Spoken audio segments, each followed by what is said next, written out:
see details in sheet metal working techniques.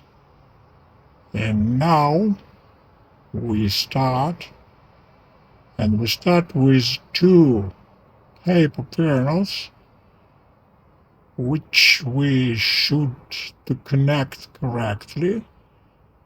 And in the beginning we always do this because sheet metal working is very difficult, and before metal practicing we need to practice in paper.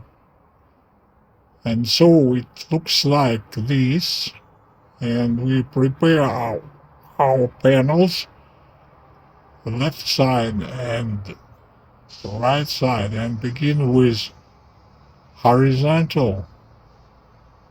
And we don't do this edge because it's very difficult. And we do vertical and horizontal, and we step by step correctly connecting our panels.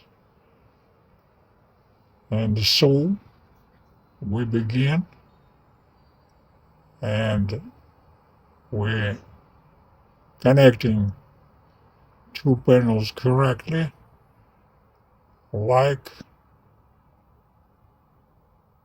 this, according to instructions. Thank you for watching.